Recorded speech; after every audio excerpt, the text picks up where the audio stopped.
e além do túmulo, encontramos a continuação do esforço e da vida.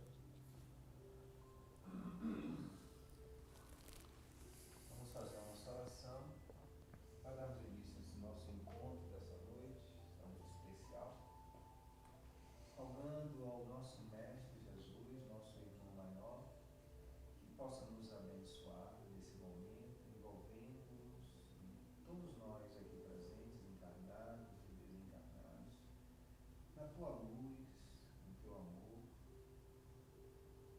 harmonizando os nossos espíritos, auxiliando-nos na compreensão do estudo que nós teremos a seguir. E agradecemos também aos monitores desta casa, aos espíritos trabalhadores do bem,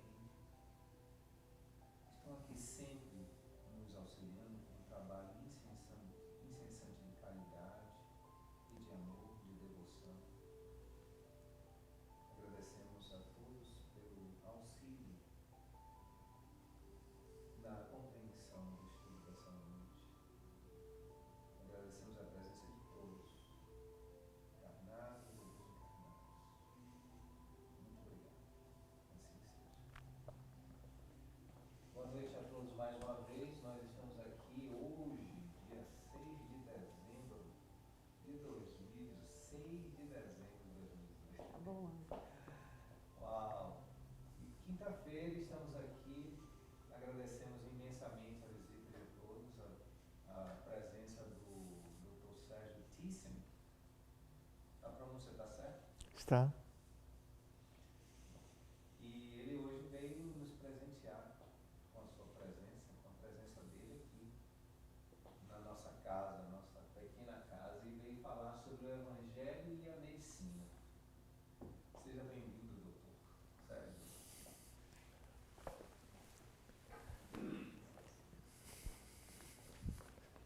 Obrigado. Muito obrigado.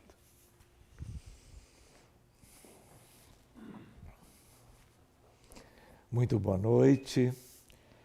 Boa noite a todos vocês. É uma alegria muito grande conhecê-los, estar entre vocês por uma primeira vez. Queria agradecer esta oportunidade, este encontro. Queria saudar aqueles que estão através da internet nos acompanhando na noite de hoje. E, como previsto, nós temos então um estudo para fazermos juntos. Queria antes dizer que este tema ele poderia ser contemplado num seminário de um fim de semana. Haja vista as características extraordinárias a respeito do Evangelho de Jesus e, por outro lado, a importância da medicina no mundo onde nós vivemos, que não é um mundo comum. Como vocês muito bem sabem, a Terra é um grande hospital. De tal maneira que todos aqueles que reencarnamos aqui somos, a princípio, espíritos enfermos. É o que nos dizem os espíritos há muito tempo. De certo modo, nós poderíamos também dizer, mas fizemos uma revisão clínica, um check-up. Bem recente, todos os exames que fizemos deram como que resultados normais. Mas isso também não significa grande coisa. Até porque daqui a alguns meses, apesar de exames normais agora, nós podemos estar nitidamente às voltas com uma enfermidade qualquer. Muitas vezes, uma enfermidade bastante relevante dentro da nossa caminhada como encarnados neste mundo. Então, a ideia qual é? É de nós nos lembrarmos que Evangelho e medicina se relacionam. De tal maneira que nós vamos como que lembrar alguns itens a respeito da importância dos dois aspectos e de um certo entrelaçamento entre estes dois grandes conteúdos e talvez possamos ter também a oportunidade de vermos uma abordagem espírita de doentes de certa gravidade. Abordagem espírita esta que é como que nós pudéssemos entender o Evangelho em movimento, a partir de atividade tipicamente espírita e que, portanto, é passível de ser feita por qualquer grupo, em qualquer lugar do mundo este onde nós vivemos. Então vamos adiante, brincando um pouquinho, eu soube que teríamos 1h15. A ideia qual é? Nós vamos ter que ser sucintos. Às vezes a gente brinca dizendo o ideal que passássemos da meia-noite, mas isso gera uma certa preocupação, porque alguns de vocês possam ter compromissos de trabalho amanhã. Mas a ideia é de tentarmos aproveitar da melhor forma o nosso tempo. Então, uma primeira ideia para nós é a ideia a respeito, eu estou procurando o laser, acho que eu achei. A ideia de que, quando nós espíritas lembramos do Evangelho, nós nos lembramos do livro da codificação kardeciana, chamado o Evangelho segundo o Espiritismo. Mas nós não podemos esquecer, primeiro, da grande importância desse livro. E a ideia de que este livro foi idealizado e elaborado pelos espíritos da codificação e pelo próprio Allan Kardec, para que nunca tivéssemos dúvida a respeito da relação entre o Espiritismo, a doutrina espírita e o Cristo e os seus ensinamentos. Porque se nós não tivéssemos esta obra, nós teríamos como que um vácuo, um vazio quanto ao entendimento das relações entre o Espiritismo, sendo ele o consolador prometido por Jesus. Então, era fundamental que tivéssemos e temos esta obra que, na verdade, traz a visão dos espíritos superiores quanto ao Sermão da Montanha. O Sermão da Montanha é verdade, é como que a síntese do cristianismo, a síntese dos evangelhos. Então, o trabalho de Allan Kardec, sendo um trabalho de base, o livro que ele optou por nos trazer, ele se remete à ideia do Sermão da Montanha. Mas nós não podemos esquecer que Evangelho, Novo Testamento, tudo tem a ver com a vinda de Jesus, na verdade, o guia e modelo da humanidade. Então, tudo que se refere ao Novo Testamento é importante para nós, para a humanidade como um todo e para nós espíritas, que precisamos estudar toda a doutrina espírita e precisamos como que dar importância a tudo aquilo que foi, há 2000 anos, o projeto de Jesus a benefício de toda a humanidade. De tal maneira que nós nos lembramos, a ideia de que o livro foi escrito há 154 anos atrás, já passamos do Sesc Centenário da primeira edição. Aqui nós temos um exemplo da 7ª edição, a sua capa, e a Federação Espírita Brasileira, lembrando da sua publicação e de um certo aniversário há alguns anos atrás. Então nós estamos há 154 anos deste livro que compõe, por assim dizer, o Pentateuco kardeciano. Mas nós gostaríamos de lembrar do todo.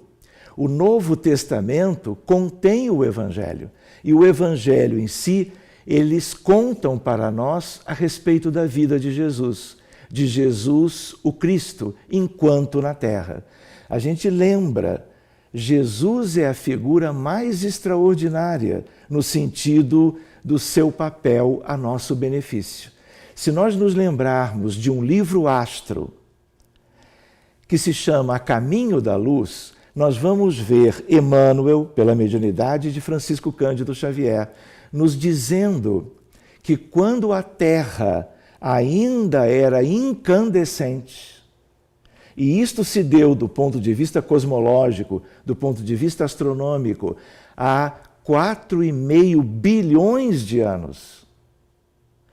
Deus outorga a Jesus, que naquela época já era um espírito de natureza crística, que é o auge da evolução espiritual, todo o processo de confecção do mundo, que é a Terra, e a ideia de que ele viria ser o Cristo divino, aquele que se encarregaria de cuidar daqueles que viveriam aqui durante toda a história do planeta. Não apenas os humanos, como nós, mas de todos os seres vivos, de toda a realidade planetária.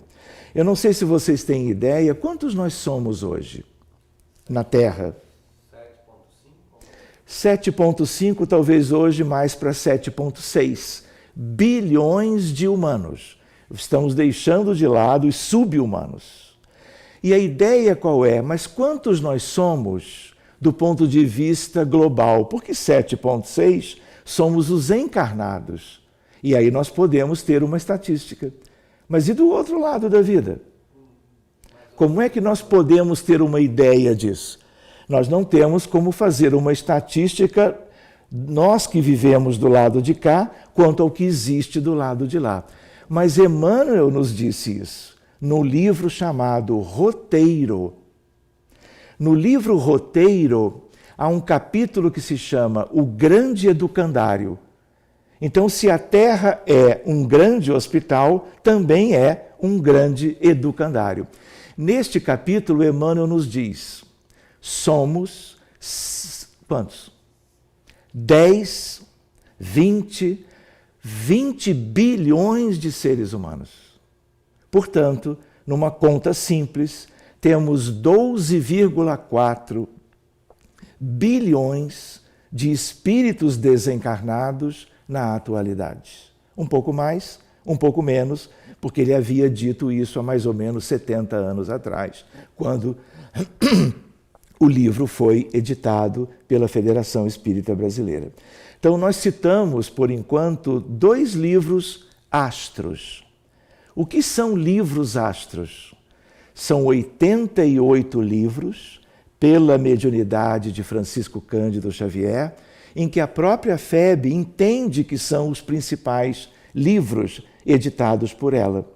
Então, estes são 2. Os outros, depois, eu vou contando para vocês, ou, na pior das hipóteses, eu envio para vocês terem uma ideia dessa literatura, que é uma literatura imperdível para nós. Voltando para o que nos interessa de mais perto, nós nos lembramos que os evangelhos são em número de 4. Os de Mateus, Marcos, Lucas e João. 3 evangelhos sinóticos, 3 evangelhos concordantes, Mateus, Marcos e Lucas. E um evangelho diferente, que é o evangelho de João. Mas além dos evangelhos, nós temos as cartas ou epístolas, que foram escritas pelos apóstolos com o objetivo de direcionar as comunidades do cristianismo nascente. E não é verdade que todos vocês ouviram falar nas famosas epístolas de Paulo? A ideia de que não apenas ele, mas Pedro, João, Tiago e Judas. Esse Judas não é Judas Iscariotes, é Judas, irmão de Tiago, que tem uma carta e é pouco lembrada, mas a ideia, todos eles fazem parte, a não ser Paulo, que veio depois, do colégio apostólico. Todos eles trataram de temas a favor da nossa humanidade. E tudo que eles todos fizeram tem a ver com a evolução humana e tem a ver com a medicina, se nós quisermos buscar o entrelaçamento. Atos dos Apóstolos, todos ouvimos falar. Podemos estudar isso. A FEB, inclusive, tem se dedicado a divulgar a literatura que traz os Atos dos Apóstolos, que, claro, foi escrito por Lucas, falando sobre a história dos cristãos do primeiro século. E vocês lembram, Reparem uma coisa curiosa, qual era, talvez, o apóstolo de maior evolução espiritual? Quem que foi chamado apóstolo? Quem que foi chamado o discípulo amado? E por um outro ângulo, qual foi o apóstolo, o único deles, que não desencarnou ou morreu, vamos dizer assim, de morte traumática, de morte induzida por outras pessoas? João. E é justo João que vai exilado para a ilha de Patmos, na Grécia, onde, numa certa altura, um médium extraordinário, ele vê a figura de Jesus e de 2 centuriões ao lado. E é Jesus que diz a ele: João, o teu trabalho ainda não foi concluído. Você precisa seguir. E é quando, então, ele escreve o Apocalipse, que é outra peça linda, preciosa e que tem a ver com as necessidades de esclarecimento sobre o planejamento mais amplo para a vida terrena dos espíritos internados na Terra, que, como dizíamos, é um grande hospital.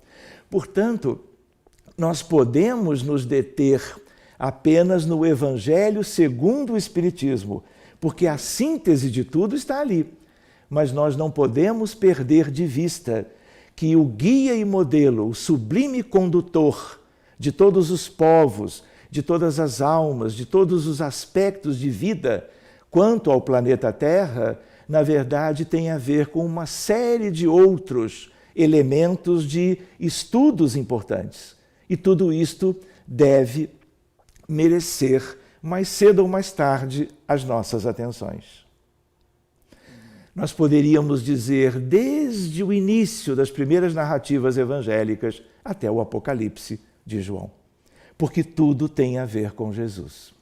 Seguindo adiante um pouquinho mais, nós gostaríamos de lembrar algumas questões sobre a medicina. A história da Terra escrita, ela tem 5.000 anos, aproximadamente. Hoje um pouquinho mais. A história da medicina se confunde com ela. Porque a história da medicina começa com um médico. Talvez vocês lembrassem de Hipócrates, mas o primeiro não foi ele na Grécia. Antes houve um, aonde? No Egito Antigo, chamado Imhotep. Era vinculado, era ligado à família do faraó, era um filósofo, era um erudito, era uma pessoa que detinha muito conhecimento e era um médico que cuidava dos enfermos ligados àquela dinastia. A partir dali, nós temos a medicina progredindo. Nós temos hoje uma medicina de 5.000 anos. Não apenas a medicina ocidental. Nós temos, na verdade, muitas medicinas. Mas a medicina que serve como parâmetro para nós é a medicina do Ocidente. E nós nos lembramos que hoje nós temos prodígios, vamos dizer, na arte de curar, mas nós estamos muito distantes de conhecermos as raízes verdadeiras das doenças. E mais do que isso, de sermos capazes de lidar com os pacientes, lidar com as suas enfermidades e sermos capazes de fazer algo diferente do que temos feito, porque o que nós temos feito hoje são aspectos, vamos dizer, de uma medicina que age na superfície, que desconhece ainda hoje, depois de 5.000 anos, as questões mais importantes. Temos, vamos dizer, fruto de muitas pesquisas, de colegas médicos do mundo inteiro, de todas as épocas, e chegamos até aqui.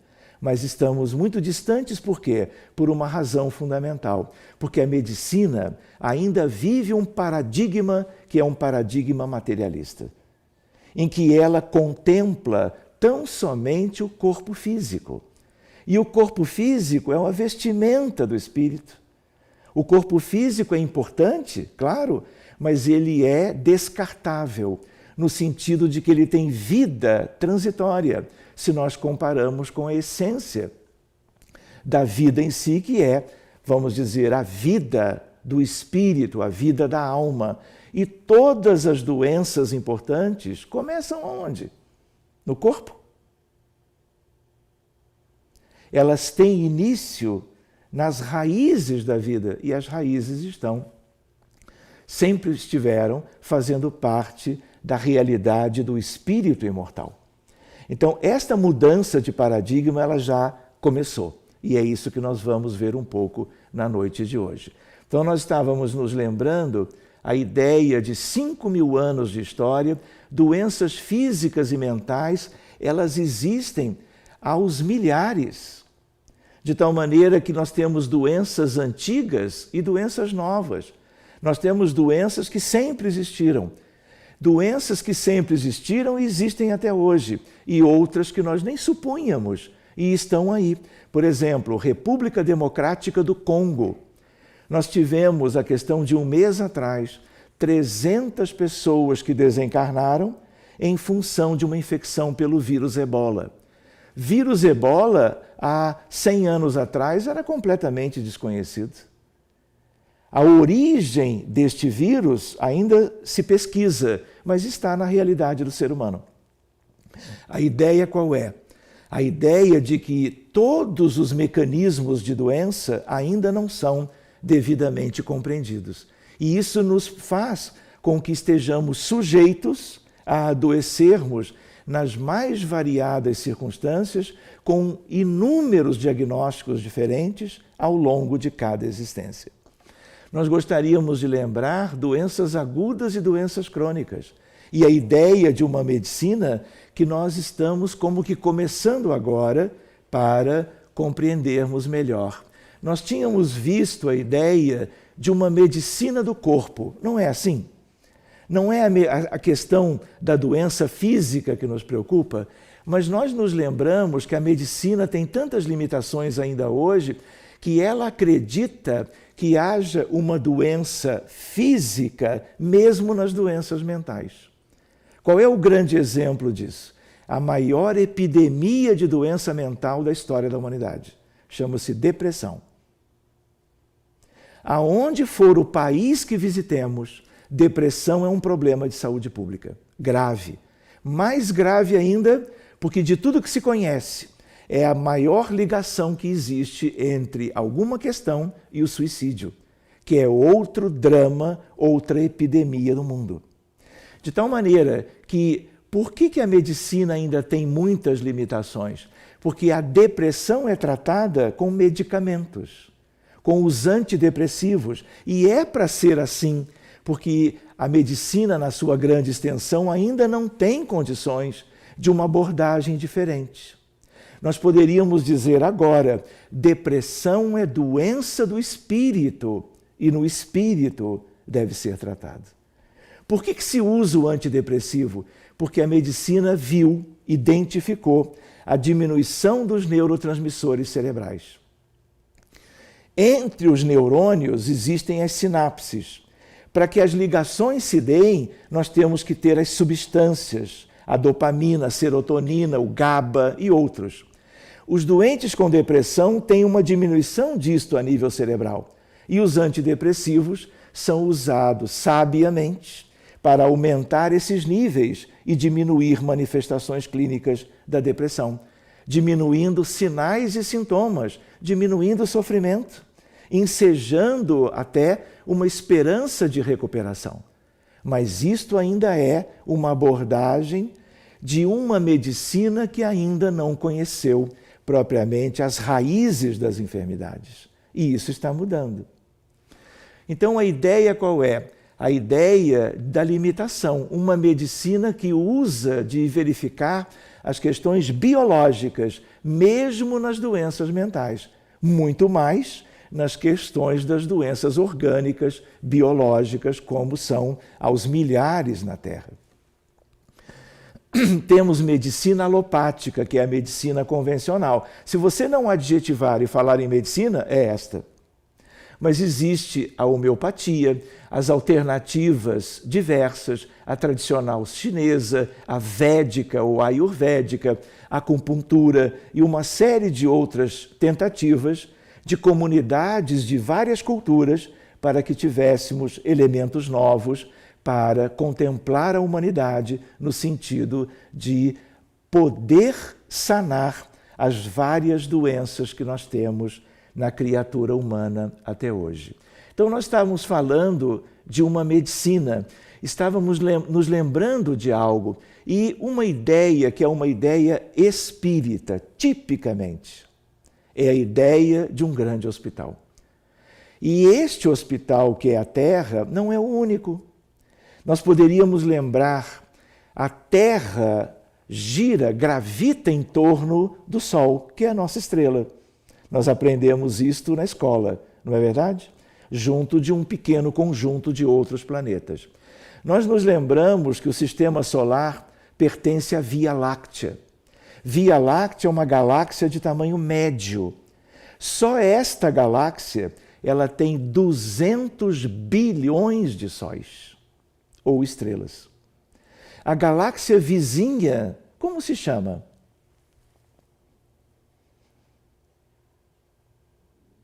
Querem que eu prometa uma caixa de bombons?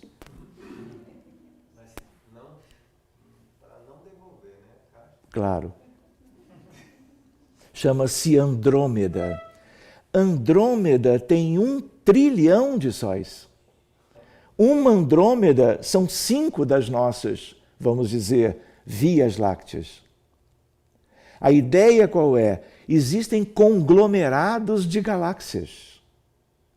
Se você pensar numa questão da astronomia, que é o universo observável, você está aqui, nesta região dos Estados Unidos, e você olha para o céu à noite, usando um pequeno telescópio, você, tendo tempo, você vai identificar 70 septilhões de estrelas. Por isso nós podemos dizer confortavelmente que a Terra é um grãozinho de areia numa imensa praia cósmica. Portanto, diante da amplidão do universo e do que nós estamos lendo e escutando dos espíritos, nós entendemos que isto aqui é um lugar de reclusão. Assim como o médico, quando o doente tem uma certa gravidade, ele não o deixa em casa, ele o interna no hospital, seja numa enfermaria comum, seja num ambiente de terapia intensiva, isso aqui é um CTI. Entendem a ideia? Querem ver uma curiosidade? Então, todos que reencarnam aqui, salvo exceções, são espíritos enfermos? Somos. É verdade. Qual é a outra ideia? Estamos reencarnando na Terra há milênios incontáveis. Se viemos ou não de Sírios, de Capela, se estamos aqui há quantos milênios, não importa. Se estamos aqui, é porque temos uma necessidade evolutiva típica da nossa realidade, que é a cura, que é o progresso em relações ou em relação a questões, obrigado, que possam permitir que tenhamos alta um dia. Ah, então vamos ter alta? Vamos. Podemos acompanhar toda a evolução da humanidade e esta Terra, com a humanidade que persistirá aqui, um dia deixará de viver a questão hospitalar. Mas a ideia qual é?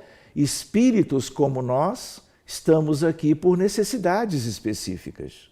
E o Espiritismo nos ajudou a compreender um pouco mais esta questão. Os doentes dos 2 planos, qual é uma reflexão a mais? Se uma pessoa desencarna por um infarto do miocárdio, por um acidente vascular encefálico, por um Alzheimer que foi progredindo até uma infecção mais importante, depois de um período no hospital, desencarnou. Uma pessoa que teve uma neoplasia, que evoluiu com metástases, acabou chegando ao término daquela jornada. A ideia qual é? Como é que essa pessoa chega no mundo espiritual? Vocês acham que ela dorme durante um período, acorda, se espreguiça, boceja e retoma toda a sua inteireza, a sua integridade. Como é que vocês acham que é a vida no mundo espiritual? Esse é um tema para o futuro. A realidade espiritual de um mundo de provas e expiações, que também, como não é o único hospital, também não é um único mundo de provas e expiações. É o nosso. Qual é a ideia? A ideia de que lá do outro lado, ou ali, nós temos muitos doentes. Muitas vezes os mesmos espíritos enfermos que enfermaram durante a vida terrena, no campo da doença clínica ou da doença mental, chegando no mundo espiritual, às vezes, em condições muito precárias. Vivendo na tal erraticidade durante um longo período até buscarem um novo projeto reencarnatório, um novo corpo e seguirem em mais uma etapa da sua recuperação. Então é importante nós nos lembrarmos que do outro lado da vida, vocês lembram do tio André? Lembram de André Luiz?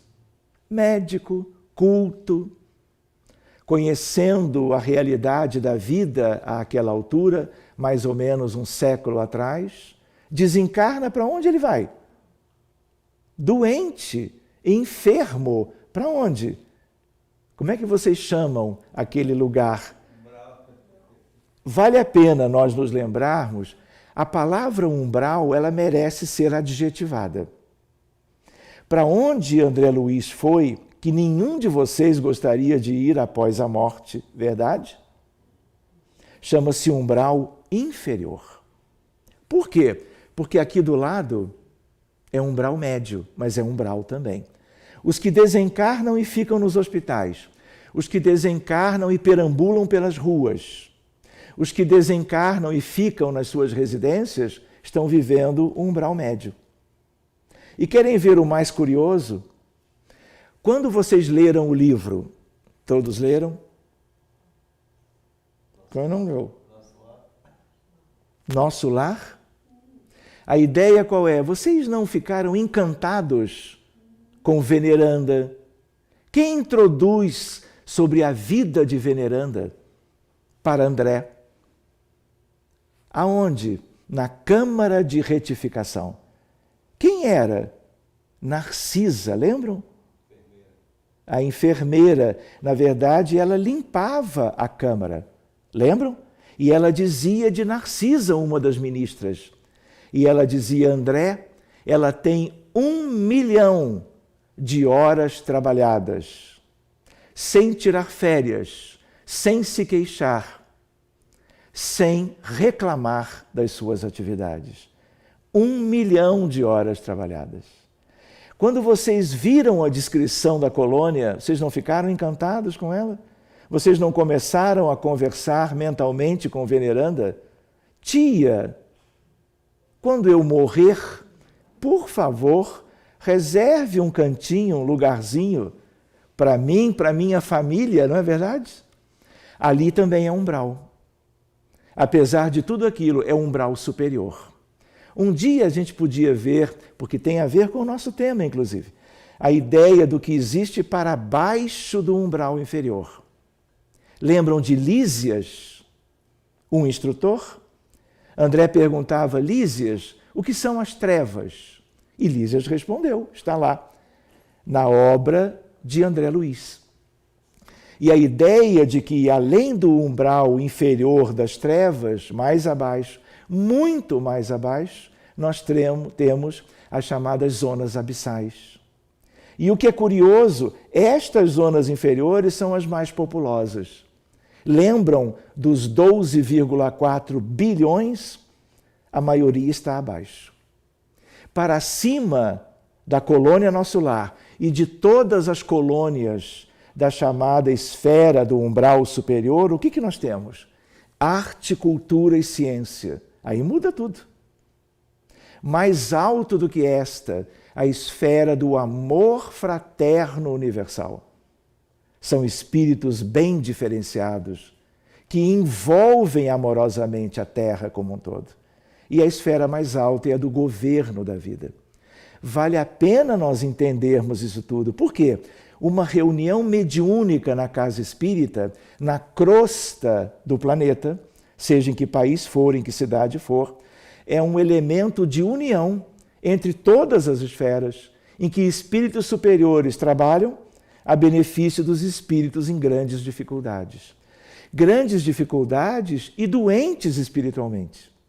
E muitos desses espíritos das zonas inferiores, umbralinas, trevosas ou abissais, estão ligados a doentes graves na superfície, encarnados na atualidade.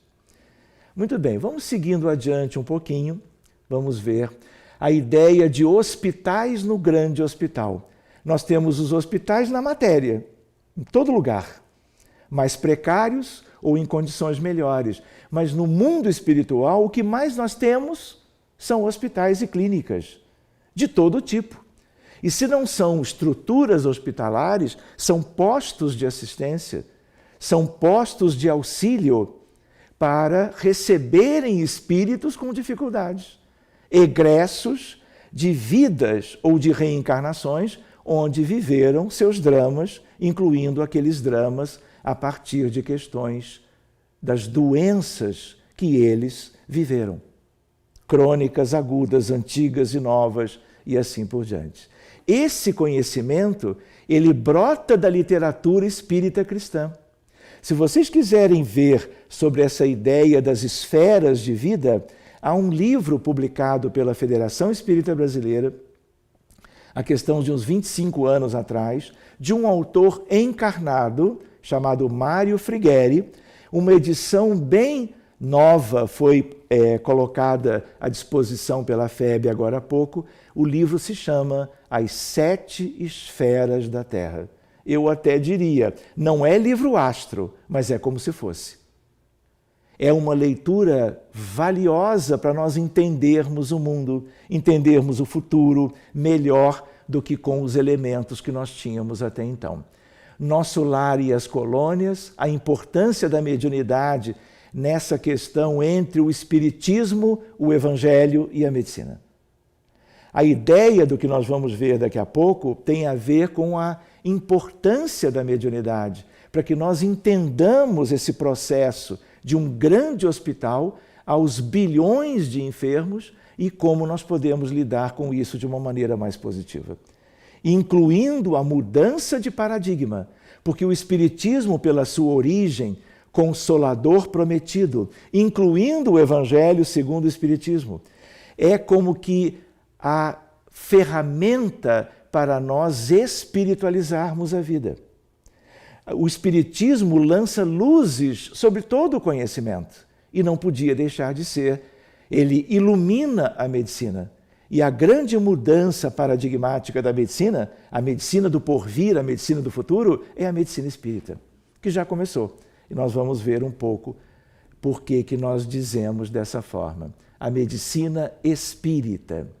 Ela se baseia hoje em 2 grandes elementos, a desobsessão e a fluidoterapia. É como se fossem os 2 pilares fundamentais.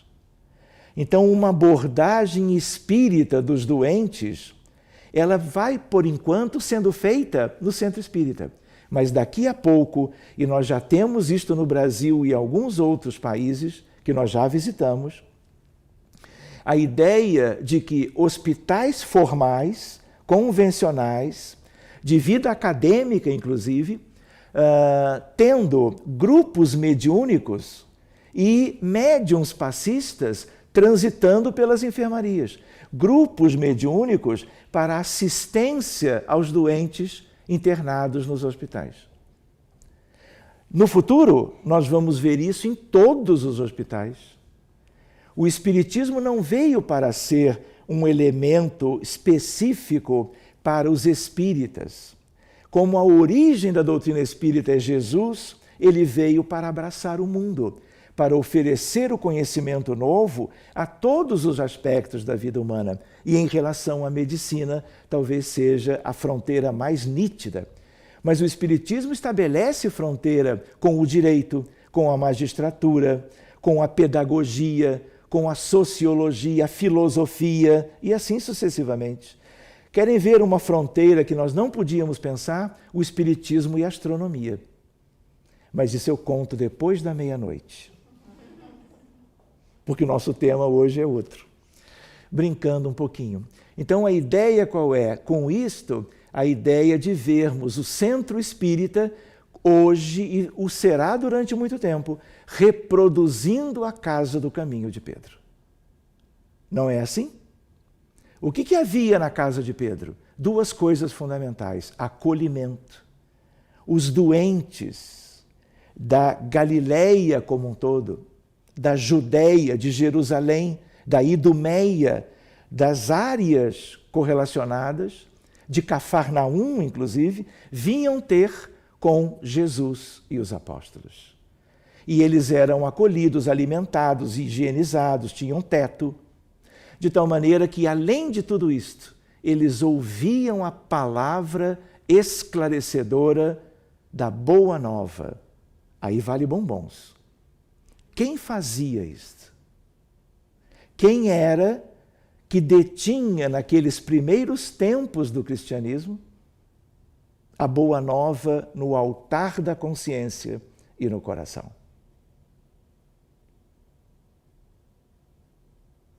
Vale bombom, 2 caixas. Caixas grandes. Era Estevão. Outro livro astro de leitura obrigatória, Paulo e Estevão. E é ali que nós vamos encontrar a história dos primeiros anos do cristianismo. De tal maneira que nós vemos na atualidade doentes e mais doentes chegando na casa espírita. Reparem, nós comentamos a respeito da depressão. O que nós vemos no dia a dia, no acolhimento fraterno de pessoas com depressão leve, moderada ou grave ou severa, com ideias suicidas, é um número extraordinário. O que nós temos hoje de crianças dentro do espectro autista, chegando à casa espírita, porque assim como a medicina e a psiquiatria em particular não tem ideia de onde surgiu a depressão, nós temos, claro, algumas evidências de problemas na infância, de perdas de entes queridos, de muito sofrimento na encarnação, gerando uma resposta ou uma reação com depressão. Mas isso é uma coisa. A maioria dos casos, você procura uma origem, você não encontra, medicamente falando. Em termos do autismo, mais ainda, você não tem o menor elemento para entender de onde veio. E também é uma doença espiritual. Aliás, guardemos isto, todas as doenças clínicas relevantes, todas as doenças mentais significativas, elas são doenças do espírito. Mesmo que o cérebro da criança autista seja, como se sabe hoje, alterado, essas alterações são secundárias, como também a falta dos neurotransmissores nos cérebros das pessoas deprimidas são secundárias também às questões do perispírito, às questões da alma imortal. Então, essa é uma ideia para nós. Aqui nós tínhamos colocado alguns doentes nossos, porque quando eu me refiro a doentes, eu estou também lembrando de doentes muito graves. Não estou me referindo a resfriado comum, common cold. Eu estou me referindo a questões que podem ser de muita gravidade, de tal maneira que nós podemos encontrar doença coronariana severa, problemas internos no tubo digestivo, problemas na superfície ligados à dermatologia e à hematologia, a ideia de malformações congênitas, a ideia de tumores, como neste caso de uma doente da Santa Casa, a ideia do Rio de Janeiro, a ideia, portanto, qual é? Estamos lidando com questões muito sérias. De onde vem isso? Alguém poderia dizer, mas a medicina explica por uma divisão celular anômala o surgimento de um câncer qualquer. Mas de onde vem a primeira divisão celular anômala? De um substrato. Olhem um jeito de referirmos, de um esgarçamento perispiritual. que, pela relação que existe do perispírito com o corpo material, você vai ter o surgimento de uma neoplasia, de um tumor qualquer, seja qual for o órgão acometido. Muito bem, então seguindo adiante, vale a pena nós nos lembrarmos que em medicina, de um modo geral, nós temos duas coisas a fazer: tratar os doentes e as doenças. Uma ideia de uma medicina que tem a intenção de curar, mas muitas vezes não consegue, por causa das suas limitações. E a outra questão fundamental da medicina é prevenir as doenças, a chamada medicina preventiva. Então, por exemplo, cardiologia preventiva, que é uma área nossa. Se você cuida para que o doente tenha o controle do diabetes, faça exercícios, tenha o colesterol controlado, a pressão arterial normalizada, mesmo que pela medicação, você diminui os fatores de risco da doença arterial coronariana e você diminui a chance de ele ter um infarto, uma angina instável, uma morte súbita cardíaca e assim por diante. A melhor cardiologia é a preventiva, mas quando a doença já está instalada, nós temos toda uma abordagem, e isso é assim em todas as áreas, de todas as especialidades clínicas.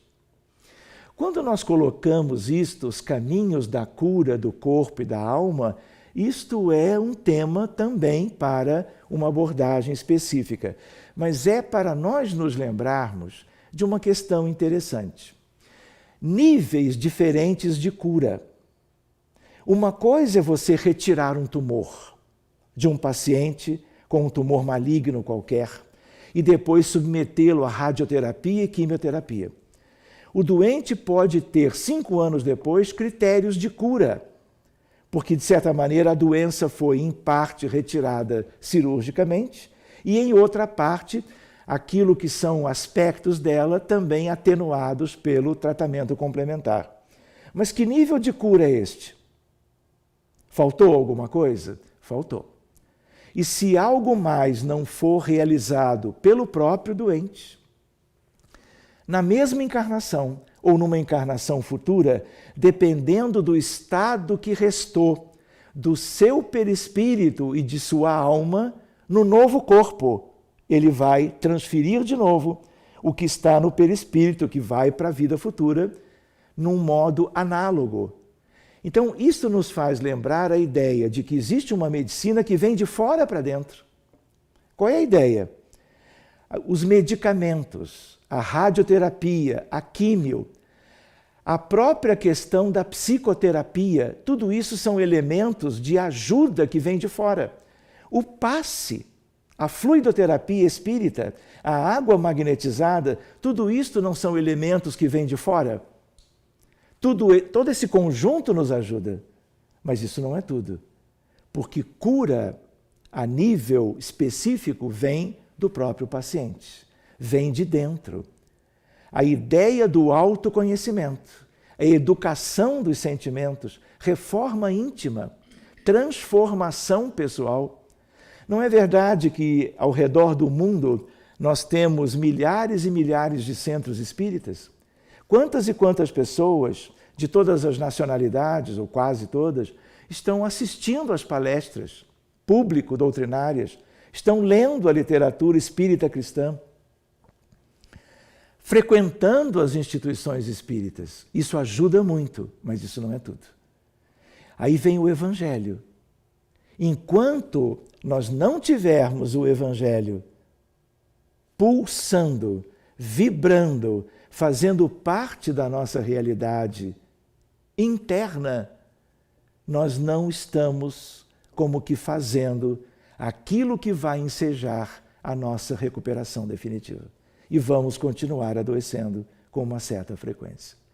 Então, nós temos que cuidar para não nos iludirmos, frequentar os templos religiosos, nos esclarecermos de, muitas vezes, mananciais de vida espiritual, ainda não é tudo, se nós não incorporarmos o Evangelho no sentido da nossa transformação pessoal.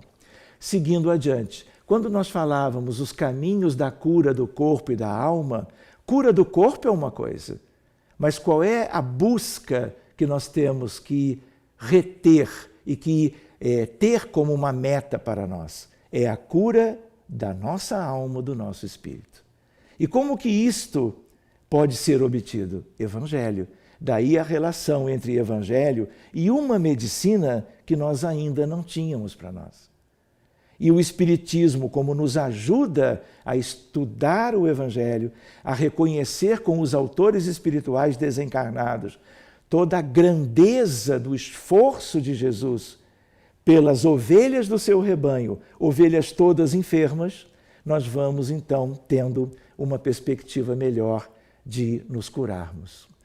Muito bem, vale a pena nós nos lembrarmos dele e buscarmos sobre a missão excepcional de Jesus, levar a humanidade ao progresso e à redenção. O que é isto? Cura. Quem é Jesus? O grande educador e o grande terapeuta. Esta é uma visão importante para nós. Por que Jesus curava os cegos, os surdos mudos, os paralíticos, os idosos, os que tinham hemorragia? Por que ele fazia isso tudo? Ele não veio exatamente para isto, mas havia um motivo. Primeiro, que ele precisava ser reconhecido pelos hebreus como o Messias prometido. Por isso ele fez curas extraordinárias, que na história humana nunca tivemos, e que os hebreus conheceram de perto, para que eles estivessem dizendo, aquilo que estava nas profecias dos antigos profetas estava realmente acontecendo. E mesmo com todas essas curas prodigiosas que ele realizou, um grande segmento do judaísmo não compreendeu que ele era devidamente o Messias. Os casos eram de curas notáveis, doentes clínicos e mentais, doenças reumáticas, ginecológicas, infecciosas, neurológicas, oftalmológicas e psiquiátricas. Nós não tínhamos os lunáticos. Quem eram os lunáticos? Os doentes mentais daquela época, por causa do humor que variava de acordo com as fases da lua. A ideia desse panorama era para que nós associássemos a figura de Jesus como grande terapeuta. E o que ele fazia, além de impor as mãos e mudar toda a constituição biológica de cada um daqueles doentes? Ele orientava do tipo, vá, estás curado, vá e não peques mais. Ele é o primeiro a relacionar de uma maneira definitiva para nós a relação entre o equívoco, o erro, a transgressão às leis de Deus e o sofrimento, especialmente a enfermidade.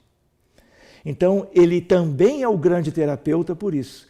E o trabalho no movimento espírita, no centro espírita, com a mais importante ferramenta para uma abordagem nova, que é a mediunidade, só pôde existir e existe hoje pelos ensinamentos dele.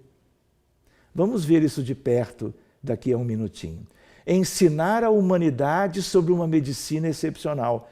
Excepcional num certo sentido, mas uma medicina que vai prevalecer. E para isto é uma questão de mais algum tempo. E outra questão que ele fez, relacionar as doenças aos espíritos necessitados e aos problemas morais dos enfermos e dos obsessores. Querem ver uma curiosidade? Se você abre o atendimento para um doente mental grave ou para um doente clínico grave, você encontra espíritos. Sempre.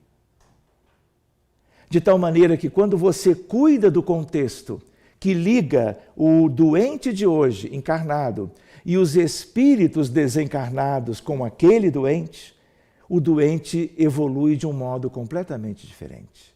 Muda o prognóstico, muda a evolução para melhor, porque espíritos desencarnados fazem parte do processo de adoecimento. Porque ninguém adoece de maneira grave hoje sem ter deixado pendências. E essas pendências são delicadas. Não deu tempo para, em cada vida que nós vamos tendo, cada reencarnação, nós termos tido este tempo para cuidarmos de tudo que fizemos, que, na verdade, não era de acordo com as leis de Deus. E os resultados estão no mundo espiritual. E quando nós cuidamos dessas coisas, o doente muda. Eu vou mostrar para vocês alguns casos, 00:15, no mais tardar, tá bem? Portanto, a ideia de Jesus, o terapeuta. Quanto tempo temos? Por gentileza. Mais ou menos. 15 minutos, tá bom? 20? 200 não.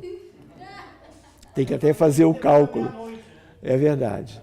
Então, eu vou acelerar um pouquinho, deixando algumas questões interessantes, mas para chegar nos casos, que talvez ilustrem um pouco melhor esta abordagem. Nós íamos comentar algumas questões ligadas à mudança de paradigma pela evolução da época de Kardec, vamos dizer, da existência do Consolador prometido no mundo, o avanço de todas as ciências e o avanço especialmente de uma delas, além da medicina, que é a física moderna.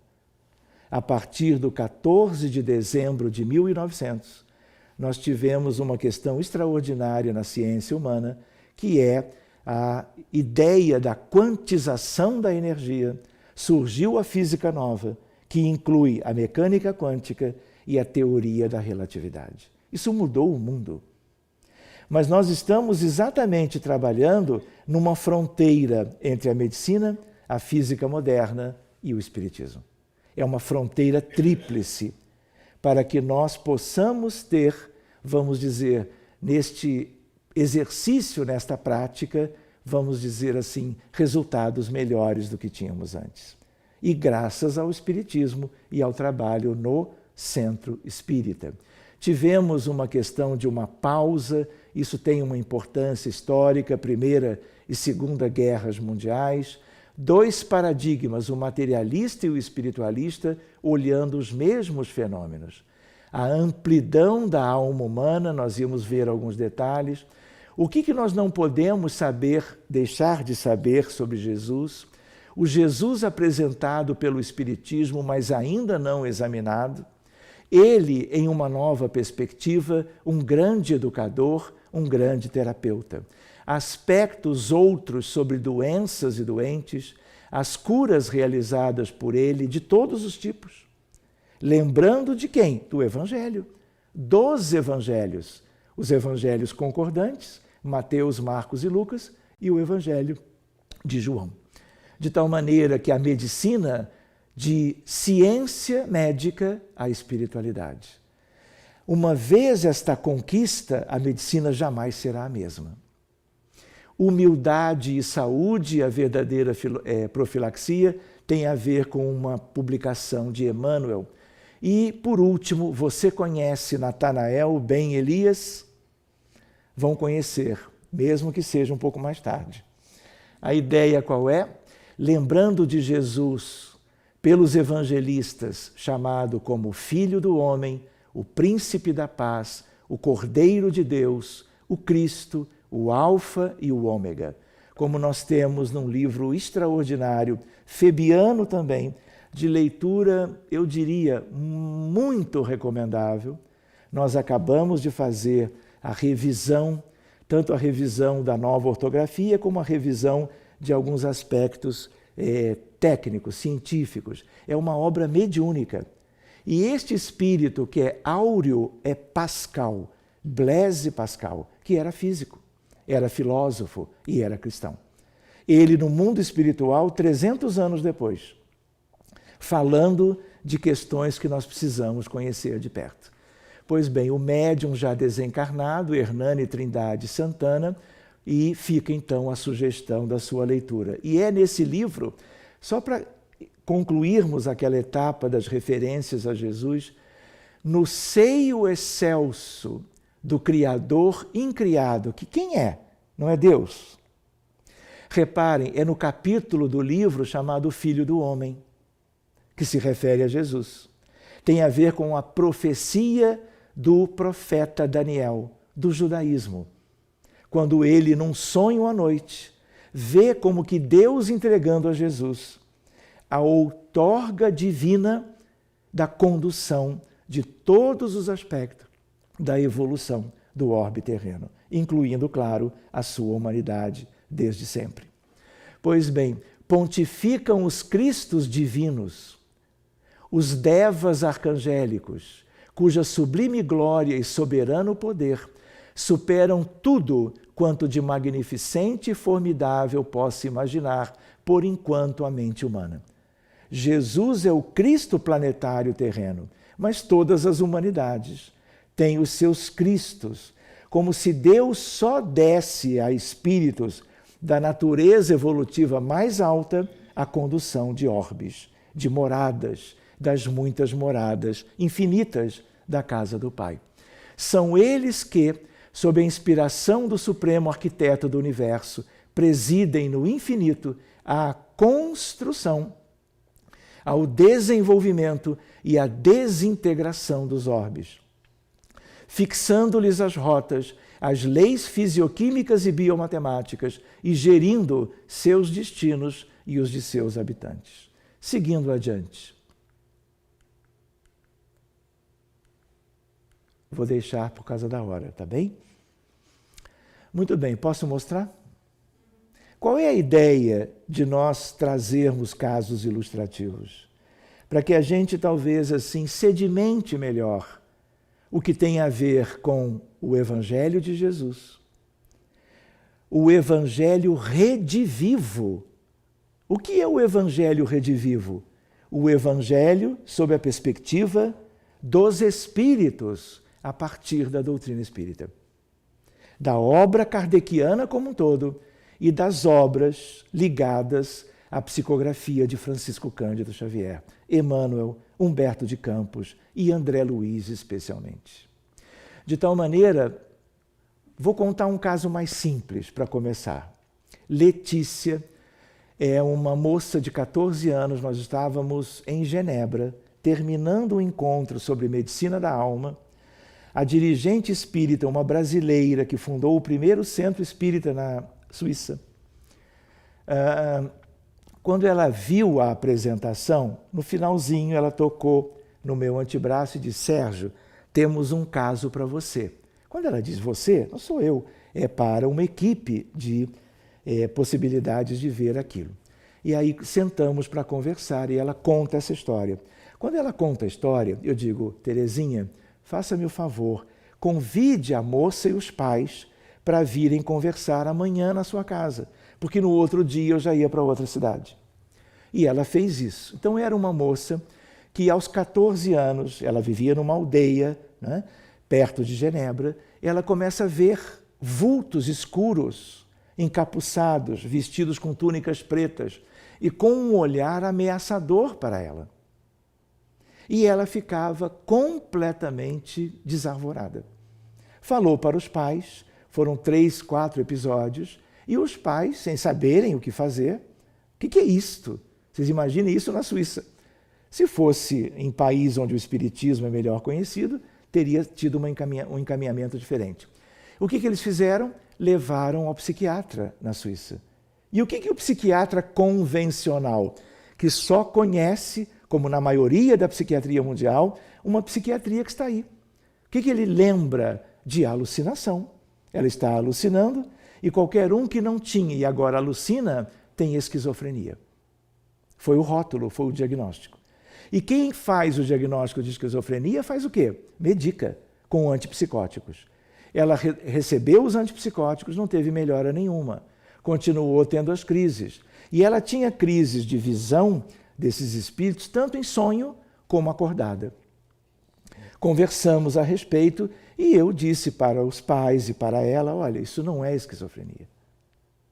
Isso é uma questão da sua mediunidade desabrochando na adolescência, coisa que é muito comum, especialmente em meninas. Quem eram as médiums de Kardec? Adolescentes, meninas. As filhas do casal Baudin, Ruth Céline Jaffé. Quem mais? Hermance de Faux. Lembram desses nomes? A ideia qual é? A ideia, todas elas, entre 13 e 17 anos.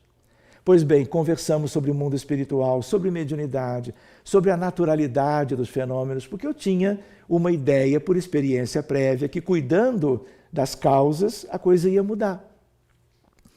Muito bem, claro que falando isso com uma determinada cautela, né? Então, combinei com eles de fazermos uma fluidoterapia, que é o passe terapêutico, é o passe, não é o passe do trabalho público doutrinário, que tem toda uma importância, muitas vezes uma medicina preventiva a partir dali, mas um passe com o paciente deitado na cama, dentro do centro espírita, numa maca. Pois bem, como nós tínhamos que seguir viagem, a maca foi o sofá da sala. Criamos todo um ambiente de penumbra, música à luz da oração, página preparatória na abertura, prece, e a equipe era bem pequena, incluindo um estudante de medicina da Suíça que nos acompanhava e uma familiar da dona da casa. A paciente deitou-se e nós, através da imposição de mãos, eu procurei, conhecendo os centros de força, chamados chakras, que têm uma velocidade de giro, uma velocidade angular, mais ou menos rápida, aqueles 7 que vocês conhecem, que são os principais. Nós trabalhamos com os 2 mais altos que têm a ver com a mediunidade. Com que intenção? Como eu demoraria um pouquinho para voltar para o Rio de Janeiro, eu procurei fechar os chakras da mediunidade, fazendo com que eles rodassem em sentido oposto ao fisiológico. Mas para fazermos isto, pensando apenas em algo provisório, porque quem vem com a mediunidade vem com uma proposta de trabalho, vem com uma programação, e nós íamos lidar com isso apenas para um determinado intervalo de tempo. Foi o que eu fiz. Terminamos aquele momento, outra oração, um pequeno lanche servido pela dona da casa, nos despedimos. E eu anotei para que quando voltasse para o Brasil, esse fosse um primeiro caso que nós atenderíamos na reunião mediúnica. Quando abrimos o contexto desta moça, Letícia, se escreve diferente, mas é Letícia igual, é porque é como se escrevia o nome dela lá.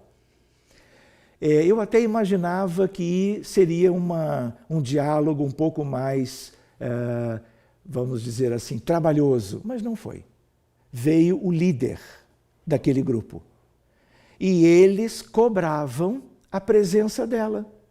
A Letícia de hoje, reencarnada na Suíça, era homem na vida anterior e era o líder do grupo. Ela, por alguma razão que nós entendemos, aceitou uma proposta de reencarnar, renasceu na Europa e deixou eles todos como que de lado. E eles ficaram como que procurando por ela, até que quando ela completa 14 anos, eles a encontram e se mostram para ela com uma certa agressividade. Eles queriam mesmo que ela ficasse muito perturbada. Eles queriam, no fundo, que ela desencarnasse e voltasse para, como que, comandá-los novamente. Em uma atividade que eu vou resumir, que não é muito conhecido, mas é chamado de missa negra. Então era algo que causava benefícios para eles, mas benefícios do campo material, por ambição, em prejuízo de outras pessoas. Pois bem, conversamos com este líder, este que tomou a liderança no sentido de substituir aquela que hoje se chamava Letícia.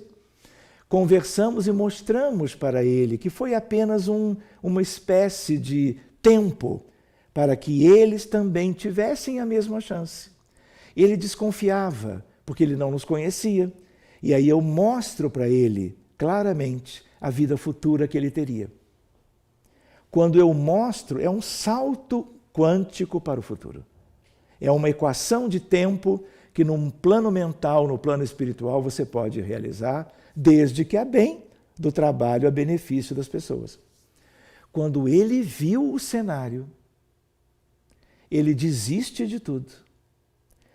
Convida os outros que estavam com ele, não eram muitos, a seguirem, porque ele se deu conta de que havia algo esperando por eles todos, no sentido de algo proveitoso, de algo que os faria viver uma vida feliz. E ele pede: eu gostaria de esquecer isto tudo. E nós providenciamos o esquecimento. Assim como você deleta elementos de um disco rígido, você pode deletar elementos da memória integral, havendo permissão para isto.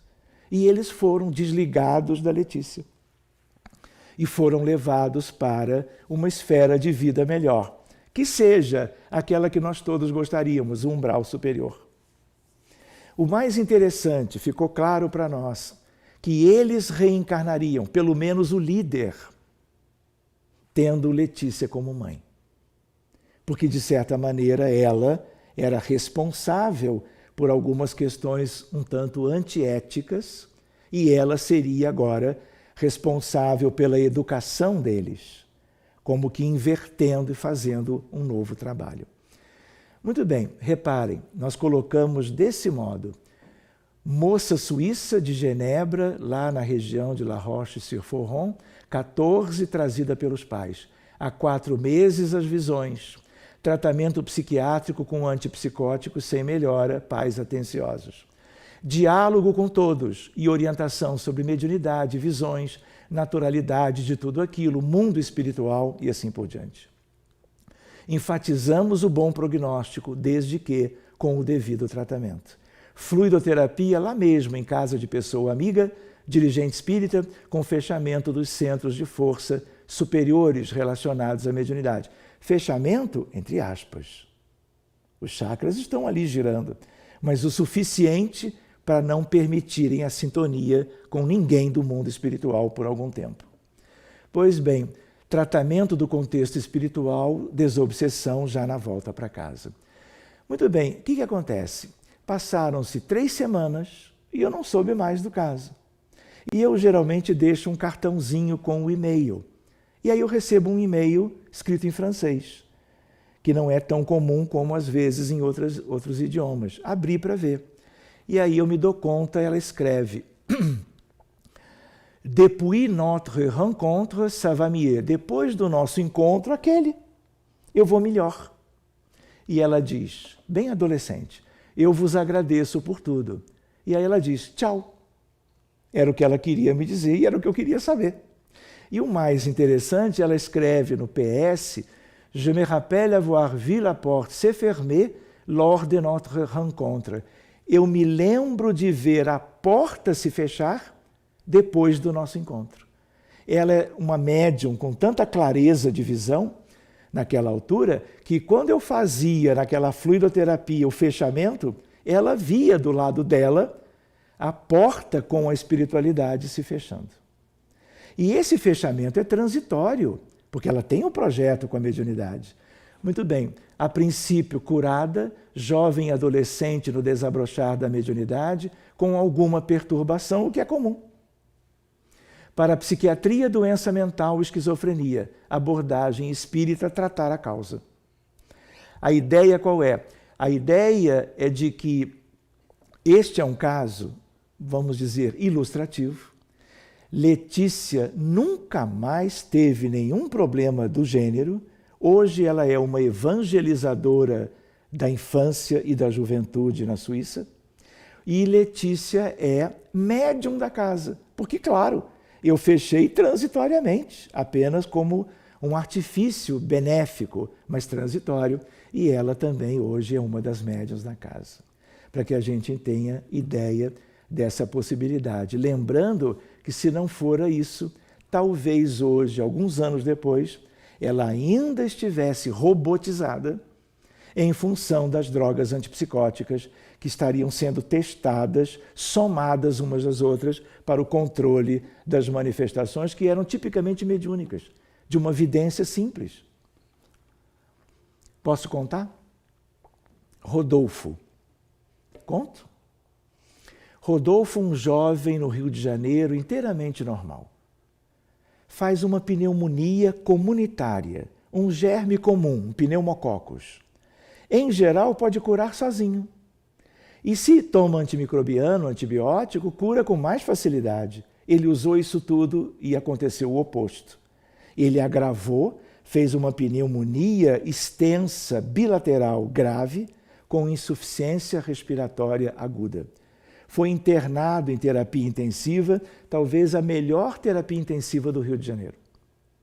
Numa quinta-feira, uma trabalhadora do grupo chega um tanto esbaforida dizendo: Sérgio, precisamos atender um caso muito grave.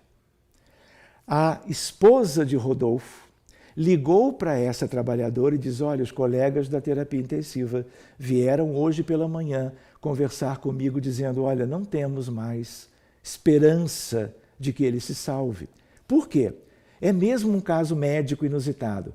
Há 15 dias ele estava na terapia intensiva, entubado, ventilado, usando o respirador mecânico, mas com oxigênio a 100%. Isso é inusitado. A gente deixa o paciente em terapia intensiva a 35, 40, 100% de oxigênio só no pós-parada cardíaca, quando o doente é reanimado com êxito. Depois você vai diminuindo. Quando iam diminuindo para testar a tolerância, o coração bradicardizava, por hipóxia. E aí eles tinham que subir de novo. E com 15 dias de O2 a 100%, era talvez o motivo principal de eles estarem como que dizendo: olha, prepare-se, esposa, porque a medicina contemporânea não tem mais o que fazer. Por isso a Isabel chegou muito aflita. E aí eu disse: Isabel, vamos fazer a prece e vamos, claro, logo atender esse caso. Deixamos os outros de lado. Abrimos o atendimento, guerra. Todas as médiuns viram. Algumas das nossas médiuns são médicas também, porque eu trabalhei muitos anos em aulas como professor de medicina. Então eu falava disso em sala de aula, com a maior naturalidade. E aí muitas delas foram chegando e foram continuando a graduação e continuaram trabalhando conosco com a medicina e com a mediunidade. Pois bem, todas elas viram uma guerra, vamos dizer assim, medieval, mas onde ele era um dos comandantes e ele fazia aquilo com um ressentimento muito grande, vamos dizer assim, com muita crueldade em relação ao exército que ele combatia com os seus soldados. Pois bem, uma população dizimada. E agora? Como atender todos esses espíritos? Hoje nós temos recursos. Tem a ver com magnetismo de cura, tem a ver com ideoplastia e com algumas outras coisas ligadas à física, a campos magnéticos. Enfim, nós cuidamos de todas aquelas vítimas. Elas não precisaram ficar na fila atrás de cada um dos médiuns em incorporações ou psicofonias sucessivas. Você cuida, vamos dizer, sem incorporação, ou com alguém, um ou dois, ligado ao contexto, né, sendo atendido diretamente e o contexto todo logo depois. Nós só terminamos quando o último é devidamente contemplado pela mesma ajuda. E ele se transforma, se modifica e há um resgate e um direcionamento para esferas mais altas, onde vão retomar o processo evolutivo. Ah, então tinham espíritos ali naquela condição há 500 anos? Tinham. Enfim, foram devidamente tratados. Quando eu estava com a lista de outros casos para atender, um tanto aflito, porque a reunião é longa, são 4 horas, mas mesmo assim há uma demanda muito grande. E aí eu disse, então vamos encerrar, porque o principal acredito que tenhamos feito. E aí uma pediatra, Soraya, médium, Sérgio, o espírito tal está dizendo para você que se você quiser ajudar o Rodolfo, tem que continuar. Lembra de bulbo de cebola?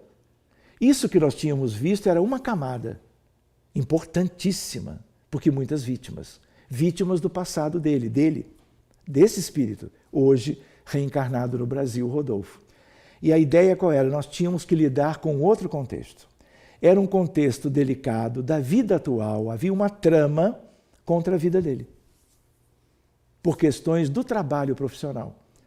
Pessoas que queriam o prejuízo dele para obterem o espaço que era dele. Não vou entrar em detalhes. O que havia foi devidamente desmanchado. os espíritos ligados àquilo tudo devidamente encaminhados. E aí, quando se percebeu um novo encerramento, eu digo, Soraya, agora eu posso? Ela fez assim, como se o espírito já dissesse imediatamente, vai adiante. O que nós queríamos, são eles que querem, nós também. O que nós queríamos alcançar, nós alcançamos. Pois bem, eu senti uma certa possibilidade ainda de uma moratória, porque ele tinha um risco de vida iminente. E aí eu digo, Isabel, quando você voltar no hospital, pede para a esposa, diga que nós atendemos. Pede para a esposa para tirar uma foto dele cada dia. Ah, mas hoje eu já não vou mais. Então peça amanhã. Essa é a foto da sexta-feira. E ele está em coma induzido, no respirador mecânico, no leito da terapia intensiva. E aí ela também tirou essa foto, que é no mesmo momento, só que de mais perto do rosto. Vejam, jovem, um edema periorbitário, o tubo orotraqueal ligado ao respirador mecânico. Pois bem, sexta, passou o sábado, ela me mandou um CD com quase 200 fotos. Eu só escolhi algumas, porque ela ficou muito agradecida pelo atendimento. E como eu pedi, a única coisa que eu pedi foram imagens, porque eu acreditava que ele tinha chance de se recuperar, apesar de tamanha gravidade. O que acontece? Ele, então, ela me manda as fotos e eu escolhi. No domingo, essa já é a foto dele. Eles retiraram o Propofol, retiraram o Midazolam, que são drogas para manter o coma induzido, para ficar bem adaptado ao respirador mecânico. E aí eles fizeram a traqueostomia e ele começa a ter novamente consciência. E quando eles iam agora diminuindo o oxigênio, o coração aceitava. Foram diminuindo gradativamente, como se faz sempre em terapia intensiva, no que a gente chama de desmame do respirador mecânico. Pois bem, preciso dizer mais? Qual é a ideia? Rodolfo, já na semi-intensiva, já não adaptado ao respirador. Aqui é apenas o umidificador, com um pouco de complemento de oxigênio, e ele ainda com a sonda interal. Essa é a irmã e essa é outra fisioterapeuta, a esposa dele. Então, o que acontece? Ele melhorou. Muito provavelmente porque nós atuamos nas causas espirituais, nas pendências, no sofrimento que ele havia gerado e cuidamos daqueles que sofriam até hoje. Ele se liberta e os doentes outros espirituais, no mundo dos espíritos, se beneficiaram também do mesmo atendimento. E essa é a última foto, é um fisioterapeuta e ele já melhor do que no dia anterior. Mais ou menos 10 dias depois ele teve alta para casa, nunca mais teve nada. Ele só ficou com a cicatriz da traqueostomia, que é assim mesmo. Muito bem, então esse é o caso de Rodolfo. Se Letícia é um exemplo de um caso de doença mental simples, que na verdade não era bem uma esquizofrenia, mas foi tida como, aqui é um caso clínico de uma pneumonia grave. Para que a gente diga, mas não era o pneumococos? Era. Mas por que o pneumococos fez essa ampla, vamos dizer assim, doença com risco de vida? Porque ele tinha um sistema imunológico deficiente. Por que ele tinha um sistema imunológico deficiente? Porque há toda uma relação entre a mente humana, entre o perispírito, entre a alma e o sistema imunológico. Tanto é que existe uma especialidade médica hoje que nós não tínhamos há 20 anos atrás. Psico-neuro-imunoendocrinologia. Mas isso é para depois da 00:40. Porque é um tema bonito também, gente. Vamos adiante. Posso? Mais 29 casos e encerramos. Tem que brincar um pouco. Nós visitamos a Austrália um punhado de vezes. Austrália e Nova Zelândia, que fica tudo ali na mesma região. E muitas vezes o tema é essa fronteira entre medicina e espiritualidade. Me liga, no final de 2013, uma mãe chamada Viviane. Doutor Sérgio, pelo Skype, eu me lembro do que o senhor falou, de casos que o senhor contou, ela me chamou de senhor, não sei porquê, mas ela chamou. E aí, o que acontece? Eu estou vindo agora da ultrassonografia. Eu tenho um filho que é Mateu, que já tem 2, 3 aninhos, eu não me lembro agora, e agora eu estou grávida já há 6 meses. E eu estou vindo do ultrassom de controle. E o médico que fez o ultrassom está me dizendo, olha, a criança tem uma dilatação importante dos ventrículos laterais da cabeça da criança. E ela ficou muito mexida, até porque o médico diz, olha, eu não sei o que é isso, eu nunca vi. E ele é especialista de ultrassom em grávida. E aí ele disse, procure um neurologista infantil, porque isso já não é comigo, claro, ele é apenas um método, um colega que trabalha com método de imagem. Muito bem, antes de ir no médico, ela lembrou da palestra e ligou. E aí eu digo, olha, vamos atender, vamos ver o que é. Depois nós nos falamos. Na primeira reunião possível, nós abrimos, reparem, nem abrimos para a mãe, abrimos para a criança reencarnante, porque o problema é dele. A mãe tem alguma coisa a ver, mas a criança é que está com a dificuldade. E eu também não me lembrava de ter visto isso. E aí, guerra. Esse menino, o espírito, tinha sido piloto da aviação americana, United States Air Force. E ele jogava bomba lá para baixo. Mas o piloto de caça, o piloto de aeronáutica, ele cumpre ordens, há toda uma hierarquia, não é verdade? E aí ele cumpria a hierarquia. E era uma guerra que abalou o mundo inteiro, num certo sentido. Só que ele fazia aquilo com ódio. Ele aproveitava que ele tinha, vamos dizer assim, autoridade para fazer aquilo, e ele havia aquele espírito de um conflito entre duas nações. Muito bem, ali ele se compromete. E nos mesmos moldes do Rodolfo, o que nós vimos? Uma devastação. E esses espíritos vítimas dele, das bombas que ele jogou. O que nós fizemos? Aproveitando dos outros pilotos e das outras vítimas todas daquele bombardeio, nós cuidamos de tudo aquilo. Há uma metodologia simples para se fazer isso. E a espiritualidade superior é o que ela mais quer. Porque é uma forma de você atender o mundo espiritual da Terra, que vive as consequências dos dramas que nós mesmos criamos aqui. Pois bem, ela não fez mais contato. A criança nasceu, com 10 dias ela me liga de novo. Doutor Sérgio, eu estou lhe ligando porque eu não lhe liguei antes, porque tudo correu muito bem. Ele nasceu muito bem. Só que agora, com 10 dias, eu e o Thales, que é o marido, os 2 brasileiros, estamos vendo que ele está tendo umas coisas que a gente não sabe explicar. E o pediatra geral também não sabe o que é isto. E aí eu falei, olha, como é de costume, faça um vídeo, porque era uma coisa de movimento, e me envie, para que eu tenha uma ideia e possa, vamos dizer assim, tentar um diagnóstico. Mas mais do que isso, saber o que ele tem agora e como ele vai ficar depois a partir do atendimento. E aí ela começou, ela cuidando da criança em casa e ela ou o marido Thales filmando pelo celular. Esse é o primeiro vídeo.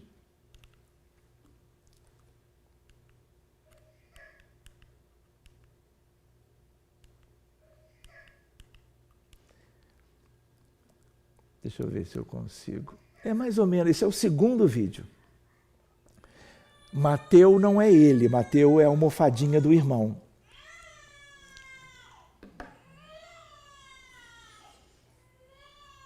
Esses movimentos são completamente anormais. São movimentos rítmicos, alternados, e os da cabeça também. Vocês nunca mais vão ver isso. Médicos com 40 anos de formado, nessa área nunca tinham visto. E o que acontece? Lembram de doença de Parkinson? Lembram disso? Também são movimentos oscilatórios. Existe Parkinson, coreia, atetose, balismo. E existe algo que essa criança tinha, que fazia-se uma analogia com as outras doenças, chamadas doenças extrapiramidais. Enfim, os neurologistas da Austrália foram consultados. Ninguém nunca tinha visto isso no neonatal, a partir do nascimento com 10 dias. Não sabiam o que fazer.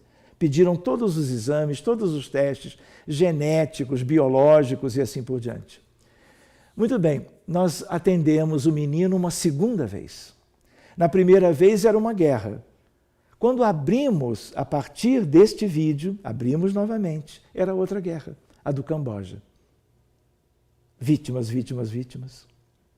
Cuidamos daqueles todos, foram devidamente melhorados e conduzidos para hospitais de esferas mais altas. E aí eu tive uma outra ideia, que foi algo que já tínhamos feito antes. Como eles são lá de longe, eu não posso dizer, venha no centro espírita para a fluidoterapia, que seria o grande complemento. Ele está do outro lado do mundo. O que nós fizemos? Nós o trouxemos. Não o corpo ficou. E ele é desdobrado e trazido e incorpora na médium ao meu lado. Conversa comigo como um adulto jovem, já arrependido, consciente do que havia feito, muito angustiado por um lado, recebe todo um apoio e o diálogo amoroso, fraterno, e me ocorreu de fazer algo próprio, que é o seguinte. Criar, lembram de ideoplastia? Ideoplastia, lembram de forma-pensamento? Isso é doutrinário. O que eu fiz? Eu plasmei um cérebro novo, com o ectoplasma e os fluidos da equipe encarnada. Ectoplasma é matéria. E pelo conhecimento de biologia, anatomia e fisiologia, assim como você pode plasmar qualquer coisa, pela ideoplastia você pode plasmar um órgão. E eu caprichei. Eu fiz um cérebrozinho bem bonito, até luzinha tinha. Porque a espiritualidade queria o mesmo. Foi ela que me sugeriu que fizesse isso intuitivamente. Para quê? Para depois de pronto, encaixar no perispírito dele, que veio trazido e estava ao meu lado. E aí eu acoplo a parte cerebral que ele traz, que estava doente, a uma que eu havia criado minutos antes. E há, então, um devido ajustamento fluídico. Eu falei, vou tentar. Muito bem, ele também pede para esquecer, porque ele sabia do que havia feito antes. Eu disse, tudo bem, vamos cuidar de esquecer isso tudo. Quando nós colocamos um cérebro fluídico, ele começa a regredir à criança que ele é hoje. E aí ele adormece, sono profundo, e a espiritualidade o leva de volta lá para o corpo, para levar o que ele ganhou de novo, mais o que era já dele, de volta para impregnar o corpo físico, numa transmissão sucessiva dos recursos da equipe. Curioso, né? Em André Luiz vocês vão ver. O instrutor uma vez pede, André Luiz, plasme isto no mundo espiritual. E o André, naquela época, tinha uma enorme dificuldade. Ele só conseguiu quando lembrou dos jardins de casa, porque o espírito mentor ali pediu para ele plasmar um ambiente de natureza muito lindo para favorecer os atendimentos que eles iam fazer. Depois de muito esforço, o André consegue plasmar. Ideoplastia é um tema lindo, espírita. Vários médicos, pesquisadores com médiuns diferentes, Eusápia Paladino, por exemplo, eles trabalharam a questão da ideoplastia. Charles Richer. Pois bem, e aí eles foram mandando os vídeos. Deixa eu ver se vai funcionar. Como eu pedi, eles foram mandando os vídeos. Isso não é fome. Isso não é manha. Não tem nenhum desconforto, não é cólica, porque também é próprio dessa idade da criança muito pequena. Vocês veem as oscilações?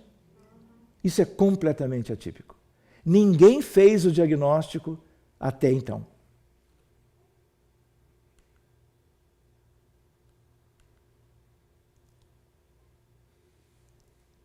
É a mesma questão. Aí fizemos o atendimento.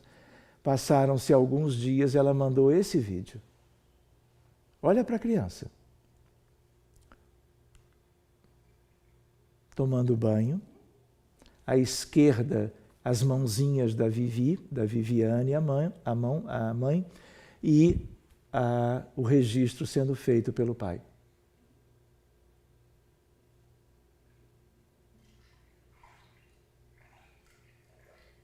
Querem levá-lo para casa? Eu quis, mas não deixaram.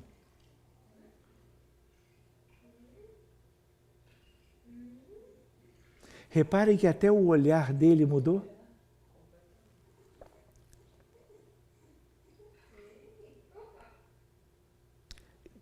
Ali era no banho, agora ele já vestido. No mesmo dia. Não no mesmo dia do atendimento, no mesmo dia do banho.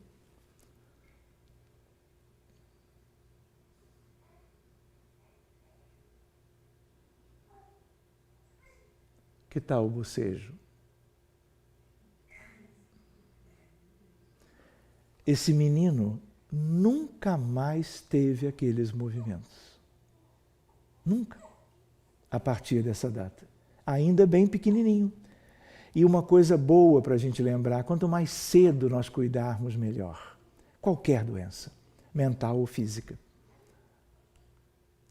Olha que curiosidade, o médico assistente pediu um exame depois, porque ele achou muito intrigante, que história é essa? Ele já não sabia o que causava o tremor, e de uma hora para outra o tremor desaparece, ele pede um novo exame. Reparem, é para comparar com o de 20 de março de 2014, agora no 9 de maio. Os ventrículos laterais são agora de calibres normais. O cérebro visualizado e a fossa posterior é normal. As estruturas de linha média e caudotalâmicas, as fissuras caudotalâmicas, são normais. O seio sagital superior está patente. Sabe o que é isso? É um exame de imagem do cérebro da criança normal. Quando ele era muito anormal e de uma anormalidade que os colegas não tinham visto antes. Isto é efeito da desobsessão e da fluidoterapia com o recurso da ideoplastia, utilizada de maneira própria. Muito bem. Chama-se Luca.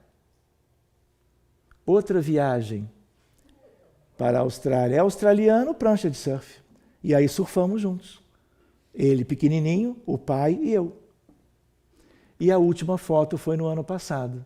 Olha como ele cresceu completamente bem. Esse chama-se Luca. O que é isso? É uma questão kármica, com dano cerebral, em função de questões que ele mesmo havia gerado, e você cuidando das vítimas e cuidando do que restou de deficiência ou de anormalidade, você pode, pelo menos como uma tentativa, ajudar usando os recursos. Muito bem, pelo adiantado da hora, eu vou selecionar, talvez escolher mais um caso. Só para vocês verem, essa é uma criança, Miguel. Ele nasceu... Quando nasceu e foi para casa, essa é a fotografia. Tudo normal. Com poucos dias ele começa a ter convulsões. Convulsões tônicas, uma atrás da outra. É levado para terapia intensiva. Fica 40 dias no CTI. Ninguém sabia o que era aquilo. Eletroencefalograma com aspectos de alterações nítidas. E aí, uma terapia intensiva de alto nível também. Os melhores colegas, a melhor farmacologia, tentando o controle das crises, e tinha dias que ele tinha 30 crises. Completamente inusual. Testes laboratoriais mandados para São Paulo, buscando entender o que era aquele quadro. Entramos no caso, porque um colega meu de turma, era o pediatra dele, disse, liguem para o Sérgio, porque ele vai ver alguma coisa além do que a pediatria moderna pode ver, com a equipe de lá. E aí abrimos. Sabe qual que era a questão? Eu nunca tinha visto também.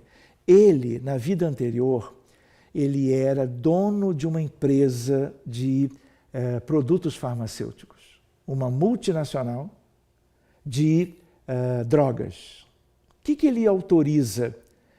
Os seus funcionários irem à África, em determinados países africanos, usando cobaias humanas africanas para testar substâncias químicas, para tentar descobrir medicamentos novos, para angariar recursos para a empresa. Sem ética nenhuma, sem protocolo. Isso não pode, isso é crime. Mas ele, vamos dizer, fez de tal forma que muita gente sofreu, muita gente desencarnou em testes em cobaias humanas.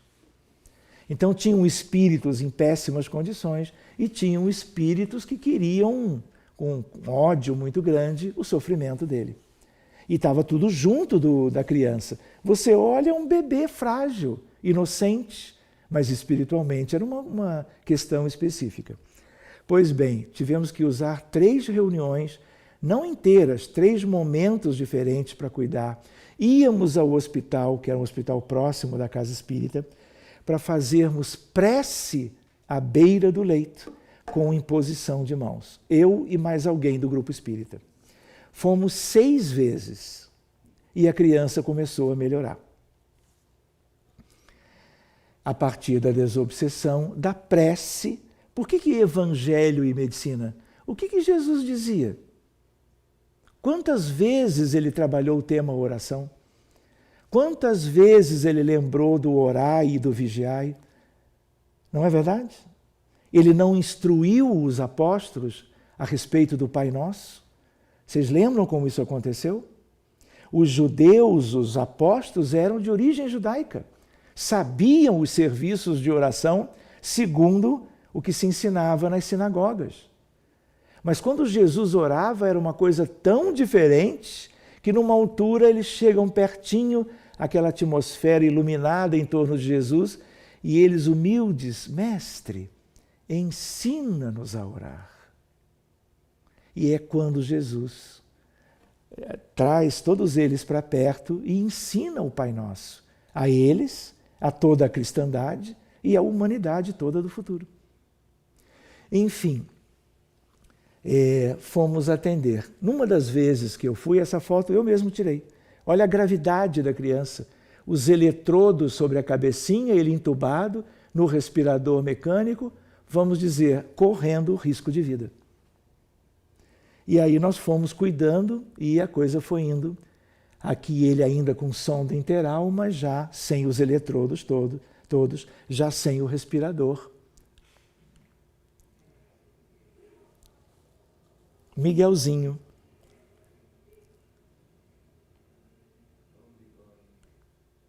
Exames genéticos completamente normais. E a última foto que eu tenho, ele já de volta para casa, sem nunca mais ter feito convulsões.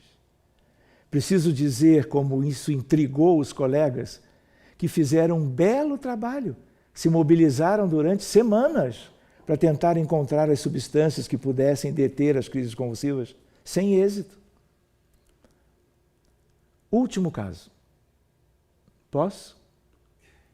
Como eu fui, assim, vou comentar, eu fui à Itália agora há pouco, e aí nós também fizemos um seminário numa das cidades sobre isso, cidade de Biella, que fica em Piemonte, numa região da Itália no norte. E aí eu falei, eu vou buscar um caso italiano para apresentar em meio a um público italiano. Pois bem, aí eu escolhi o caso do Rafael, um menino autista de 9 anos. A família é de Roma, vários tratamentos sem melhora.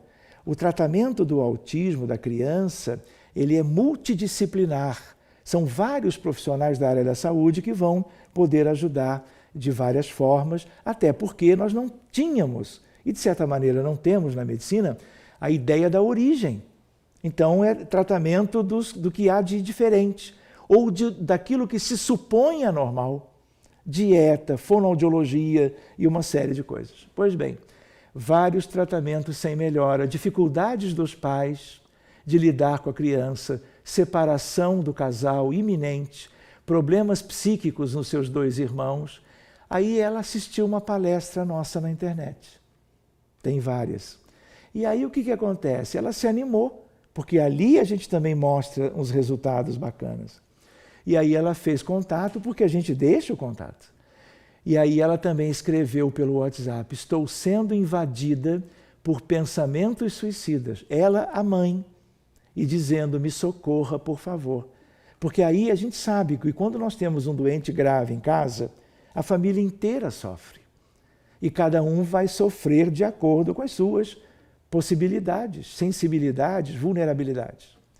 Pois bem, e aí ela também escreveu no mesmo dia: hoje meu pensamento é eu ou o Rafa nessa existência. Do tipo, ou ele morre e eu fico, ou o contrário. Olha como é grave isso. Foi quando nós entramos para ajudar. E aí vimos contextos muito sérios. Esse é o Rafaele. Não é manha, não é dor.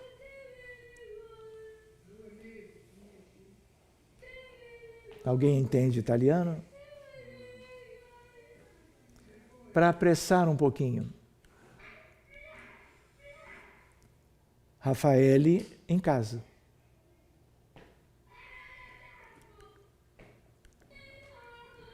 Esse é o pai. E a mãe filmando porque eu pedi para ter uma ideia. No carro. Vocês já imaginaram isso todos os dias, dia e noite? Vocês entendem as frases que a mãe me enviou? Isso que ela já tinha um certo contato com a doutrina espírita, pequeno, mas tinha. Muito bem, os aspectos negativos, por assim dizer, como nos moldes anteriores, foram tratados. E aí, há algum tempo, ela me manda pelo WhatsApp. Hoje tem tudo mais fácil por causa disso. Hoje, brindaremos 2 semanas do Rafa sem crises. Gratidão, doutor Sérgio. Depois ela mandou outra, que eu coloquei no slide. Já chegamos de novo a 2 outras semanas do Rafa sem crise. Isso nunca tinha acontecido. É uma medicina que atua sobre as causas, porque elas são espirituais. Hoje, nos centros espíritas. Amanhã, nos hospitais psiquiátricos todos. Nos hospitais pediátricos. Nos hospitais gerais. Aí, como eu ia para a Itália para ir apresentar o caso, eu falei, olha, se ele está tão melhor, o nome da mãe é Fabiana, brasileira, casada com um italiano, vive em Roma há muitos anos. E aí eu pedi assim, então faz um vídeo com ele bem, que é para nós vermos a diferença. Esse é um dos vídeos.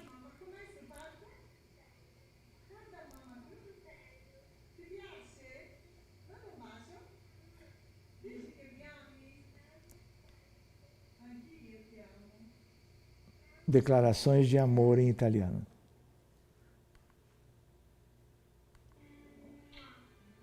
Essa é a Fabiana, a mãe. Ela perguntando, por que você me beija tanto?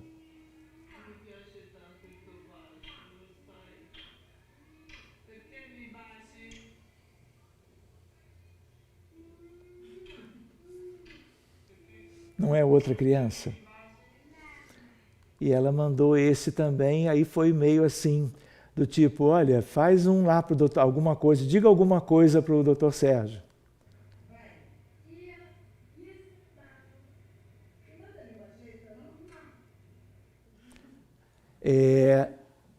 Como eu estive lá, ela pediu licença durante a apresentação, saudou o público e diz, olha, já são 2 meses e ele nunca mais teve as crises.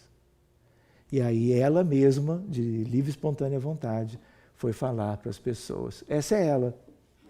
E ela me mandou por WhatsApp isso também. Nós íamos falar algumas outras questões, alguns outros casos, mas eu acho que a ideia que nós queríamos, nós como que comentamos. Posso falar de Natanael por último? 2 minutos e meio. Posso? Há 2000 anos atrás, quando Jesus esteve conosco, havia uma pessoa que era jovem, paralítico de nascença. Ele vivia em Cafarnaum. E Jesus estava curando vários dias na semana em casa de Pedro. Os doentes todos, que aquela casa do caminho recebia. E os amigos da mesma idade deste moço souberam das curas. E ele estava restrito ao leito e foram propor, olha, vamos ver aquele homem, porque ele cura, vai te curar da paralisia. Ele era paralítico de nascença. E aí o que acontece? Eles concordam entre si e levam o rapaz que não andava para perto lá da casa de Pedro. Tentaram entrar pela janela, tentaram entrar pela porta, mas a casa abarrotada de gente. Não havia como entrar. Porque eles chegaram depois que o trabalho havia se iniciado. Até que alguém lembrou, nessa região há de ter uma claraboia. Vamos ver. E aí trouxeram umas escadas e viram que havia uma entrada pelo telhado. Que algum casario mantinha para a entrada de luz, até mais tarde, e iluminando o ambiente do lar. Aí conseguiram as escadas, fizeram todo um trabalho estratégico, subiram no telhado, olharam para baixo e foram com cordas descendo este moço. Quando ele desce e chega no piso, Jesus está na frente dele. E aí eles se entreolham. E Jesus diz, olha para os olhos e diz, Natanael ben Elias, o que queres de mim? E Natanael fica muito surpreso, porque ninguém sabia o nome dele, ainda mais o nome dele inteiro. E ele diz, Jesus, tu nunca me viste? E tu sabes o meu nome? E aí Jesus diz para ele, eu te conheço desde sempre, como conheço desde sempre todas as minhas ovelhas. Isso é de um espírito crístico. Isto é de governo do mundo. Pastor de todas as ovelhas. E aí Jesus pergunta de novo, Natanael, o que tu queres? E aí Natanael, um tanto humilde, diz, mestre, eu gostaria de andar, de caminhar. Como tu vês, eu sou paralítico. É isto mesmo que tu queres, Natanael? E ele confirma. E aí Jesus impõe as mãozinhas e uma virtude fluídica de altíssimo nível, como que ele emite na direção das pernas do paralítico. Músculos, tendões, esqueleto e os nervos. E ele sente uma mudança interna e de repente começa a querer ficar de pé, a se equilibrar de pé. E com alguma ajuda, de repente, ele está na frente de Jesus, em pé, vamos dizer, no mesmo nível. Começa a articular as pernas, começa a sentir que é capaz de andar, olha para tudo aquilo, agradece a Jesus e sai, e os amigos saíram juntos. E ele sai feliz. Pois bem, todo o trabalho daquela tarde de domingo segue adiante. Cada um dos apóstolos, e discípulos vão tomando os seus destinos e numa certa altura, mais tarde, mais no entardecer, Pedro se lembra de tudo aquilo, lembra que perdeu de vista Jesus e começa a procurar pelo Divino Mestre. Procura por aqui, demora até que ele vê uma luminosidade ao longe, é Jesus. Porque ele já tinha participado daquela questão da oração. Mestre, ensina-nos a orar. E aí ele vai se aproximando, Jesus está sozinho, ele vem por trás, e aí ele vem assim, desconfiado, e aí ele diz, Jesus, Jesus não responde. Mestre, Jesus não responde. E ele repete, até que ele fica preocupado e se direciona para ver Jesus de frente. E aí Jesus tem lágrimas nos olhos, escorrendo pelo rosto. E aí ele fica muito aflito, porque ele amava Jesus. Com tudo que ele tinha, de melhor, como espírito superior que ele era. E aí, numa certa altura, ele não se contém, mestre. Nós tivemos uma tarde maravilhosa de muitas curas, de tantas alegrias para todas essas pessoas. E tu estás chorando? Estamos nós exultando de alegria e tu choras. Jesus, no primeiro momento, não responde. Pedro insiste. E aí ele se volta para Pedro e diz: Pedro, tu te lembras, por exemplo, daquele jovem que era paralítico e que foi curado? Pois bem, Pedro, enquanto nós dois agora estamos aqui conversando, ele está numa taberna, ingerindo grandes quantidades de bebidas alcoólicas e buscando todos os prazeres humanos junto a mulheres, ele usou essa expressão, conhecidas como que de má vida. E aí ele olha bem para Pedro e diz: pois bem, Pedro, eu não vim para isto. Qual é a ideia de Jesus? Eu não vim para curar corpos. Curou maravilhosamente as doenças de muitos corpos, de muitas pessoas, porque havia uma razão para tudo aquilo. E aí então ele repete: Pedro, eu não vim para isto. Pedro entende, alguns segundos depois, e este episódio meio que termina. O que acontece? Natanael ben Elias é o paralítico de Cafarnaum. E aí Pedro entende que uma coisa é a paralisia física, outra coisa é a paralisia da alma. Ele não queria a mudança interior. A paralisia dos sentimentos, das emoções, dos valores, dos ideais, não importava para ele naquela altura. Ele vai curado, mas ele adoece de novo na mesma vida. Se torna paralítico novamente. Busca Maria de Magdala, que curava os leprosos de todas as regiões da vizinhança. E ele se mostra como um doente para Maria de Magdala. Ela tenta beneficiá-lo, ele melhora, mas Magdala adoece de hanseníase, de lepra, e desencarna porque ela conviveu e ela tinha umas brechas e acaba adoecendo também. Hoje é um espírito maravilhoso. Pois bem, ele desencarna doente, vai para o mundo inferior, na espiritualidade. E depois de muito sofrimento nas zonas mais baixas, ele se dá conta do que ele perdeu junto a Jesus. A oportunidade como que desperdiçada. Pede a Jesus, mentalmente, para voltar numa nova existência e fazer algo pelos paralíticos. Volta médico pelo menos 6 vezes. Sempre procurando ajudar os doentes, como é próprio dos médicos. Pois bem, numa certa altura, muito tempo depois, ele reencarna na Europa. E ele é a primeira pessoa a descrever para a medicina a poliomielite infantil. Descrever a doença que é a paralisia infantil. E ele é de uma equipe para desenvolver a vacina contra a polio. Ele se chama Dr. Heine. A doença se chama paralisia infantil, doença de Heine-Medin. Então ele vem há 2000 anos se recuperando. Ele é outro espírito hoje. E ele é daquela equipe da vacina contra a polio, que fez com que a polio fosse erradicada. Hoje ele trabalha buscando esclarecer a humanidade para as questões da alma. Porque uma coisa é beneficiar primeiro as questões materiais, biológicas, do corpo físico, da doença física. Mas essa é a paralisia do corpo.